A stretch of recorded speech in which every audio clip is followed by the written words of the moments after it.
I want to first acknowledge the teaching staff, the ancillary staff, the homeschool liaison, the guidance counsellors and the principals who support their students, not only those coming from the B&B, the hubs and the hotels accommodation, but all pupils who present with a wide range of issues. And whether those issues are anxiety or depression, suicide ideation, tendency to act out and into violence, pregnancy, self-harm, addiction, those with special needs, traveller children who have difficulties, and those children whose parents are living with parents who are in addiction or parents who are in prison. And they're the issues that in the past were more associated with second-level schools, but they are presenting now at primary level, and that's the reality for many of our schools.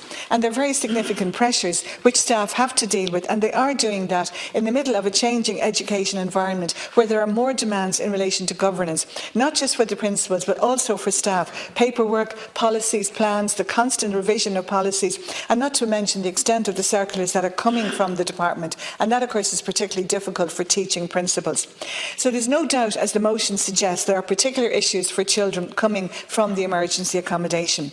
We know they can't bring a friend over, there's no sleepovers, there's no personal space for homework. Sometimes there are difficulties in travel from the accommodation to the school.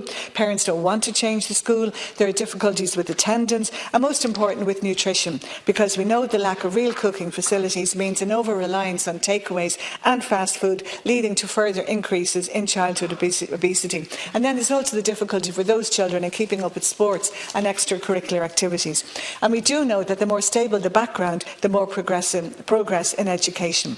So I do acknowledge the extra supports that many schools have put in place for those children, and also the supports, and I know this from my own constituency, Dublin Central, the after-school clubs, the homework clubs and the youth clubs who are also providing support. And while it's very important to look at the needs of those vulnerable and in emergency accommodation, we can't forget about the needs of those children coming into school from very unsuitable accommodation, from overcrowded accommodation, coming from homes where the parents are in addiction or their parents are in prison. And I want to mention specific needs of children in the North Inner City whose lives have been affected by the feud. And again, it's the schools and the clubs who are picking up the pieces and who are providing the supports.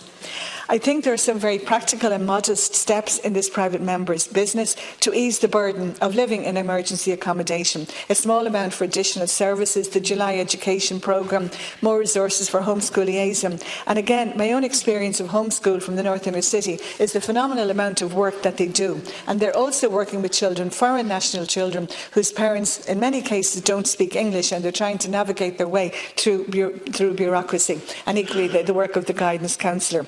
I mentioned circulars already, and I see one of the recommendations is for another circular to the schools, but I think the schools themselves could write that circular from their own experience of working with children coming from emergency accommodation and coming from unsuitable accommodation. I don't want to forget any child who's coming into school from that poor accommodation, because that is having a massive impact also. I do want to mention another issue facing schools. I chaired the Board of Management, and I was taken aback at the last board meeting to have received a letter from the NCSE. Now, they went on special education, obviously.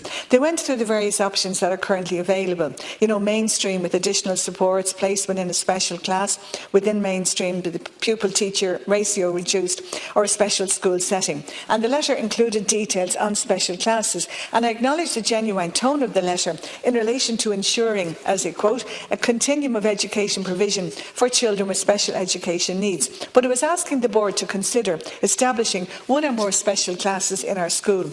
And the next paragraph then was, when a special class is sanctioned, the school may be eligible for enhanced capitation, specialist staff training may be available, students may be able to avail of the school transport system, but those mays need to be shalls. Now, the letter was about other arrangements. Now, in this case, unless you're going to give me a massive grant to put on another floor in the school, there's no way that we can take on extra classes. So in conclusion, there's practical and logical steps to make the burden of living in emergency accommodation less detrimental. I think it's important that we have the statistics, 20% of primary schools, but what it's about the second level, and I think it's important that we know exactly where they are so that resources are directed there. But ultimately, it's about sorting the housing problem, and then we wouldn't have this issue.